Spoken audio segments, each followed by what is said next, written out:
امامت اور خلافت کا جو لفظی ڈیفرنس ہے اس کو ہم حل کر سکتے ہیں بہت سی احادیث سے. جیسے حضرت نے فرمایا کہ میرے 12 خلیفہ ہوں گے. اس حدیث کا تناظر یہ ہے کہ وہ 12 کے 12 قریش سے ہوں گے. خوب اگر اس 12 کی ترتیب میں ہم خلفائے راشدین کو دیکھیں یا بعد میں دیکھیں یا اس کا سلسلہ 12ویں میں آ کر امام زمان تک پہنچائیں تو یہ جو 12 کا عدد ہی کسی انداز سے پورا ہوتا ہوا دکھائی نہیں دیتا. یعنی کیونکہ اس میں کوئی اختلافی بات نہیں، ہم اس وقت بہت آسان سی بحث کر رہے ہیں.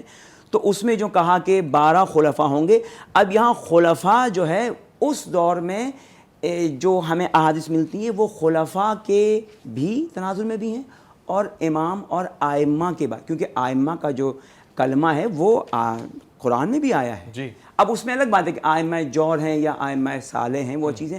تو یہ جو لفظی تناظر ہے یا اس میں جو ہمارا وہ ہے اس سے ہٹ کر دیکھا جائے اور وہ احادیث جو ہمیں کہتی ہیں کہ 12 خلفاء ہوں گے، ان احادیث کو اگر مکمل طور پر دیکھا جائے اور پھر کچھ ایسی احادیث بھی ہیں، بڑا عجیب ہوگا کہ اگر ہو سکتا تو میں اس کی ایڈریس لے کے آتا، مجھے نہیں اندازہ کہ اس سوال کو اس تناظر میں پیش کیا جائے گا کہ کچھ ایسی احادیث جن میں حضرت سوال کیا کہ وہ کون کون ہوں گے. تو حضرت نے ایک ایک ایک کر کے آیا، تو جہاں پر چھٹے امام کا بھی ذکر آیا اور آخر آتے آتے کہا کہ جو آخری ہوگا وہ میرا ہم نام ہوگا، میرا ہم کنیت ہوگا.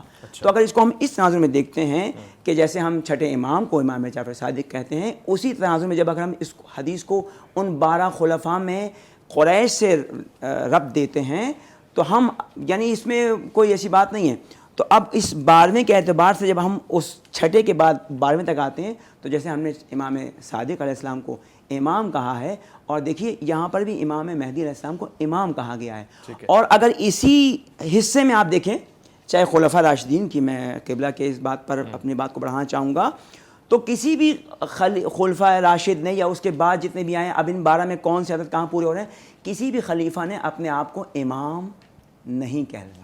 ممکن ہے فاروق اعظم کہلایا ہو، صدیق اکبر کہلایا ہو، امیر المومنین کہلوایا ہو، امیر المسلمین کہلوایا ہو، لیکن نہیں ملتا. ایک سوال کی جسارت کرنا چاہ رہا ہوں، آزادانہ سوال ہے. حضرت امام جعفر صادق نے خود کو خلیفہ نہیں کہلوایا، تو وہ جو حدیث ہے وہ تو کہہ رہی ہے 12 خلیفہ ہوں گے.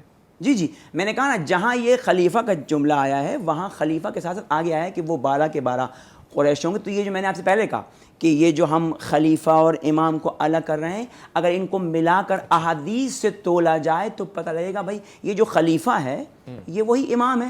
ہاں، اس کو لفظوں میں آ کر ہم نے الجھا دیا ہے، ایسا مسئلہ ہے. ورنہ اگر آپ دیکھیں، اگر ہم کہتے ہیں امام علی علیہ السلام، امام حسن علیہ السلام، امام حسین علیہ السلام، یہاں تک تو سب امام تمام فقہ یا تمام جو ہمارے مقاصد فقہ کہتے ہیں. اس کے بعد ایک دم سے جو یہ کہوں گا، بہت مؤدبانہ کہوں گا، یہ جمپ آئی یہاں سے پھر آ جاتی ہے. اب اگر ہم کہتے ہیں امام صادق علیہ السلام، وہ بھی امام، اب یہاں سے امام پھر امام مہدی علیہ السلام. تو آپ دیکھیں اس میں یہ جو امام کا جملہ ہے یہ تاریخ میں ملتا ہے. یعنی اب رسول کی بڑی اہم حدیث ہے متفق کہ الحسن والحسین امامان قام و قعدہ، یہ آگ کی حدیث ہے. بیٹھے ہو یا کھڑے ہو آپ امام ہیں، امامان. سبحان اللہ. تو آگ کے دہن اقدس سے نکلا، یہ دونوں امام ہیں. یعنی ہم امام کا کلمہ حضور کے دہن اقدس سے تاریخ میں واضح ہو گیا.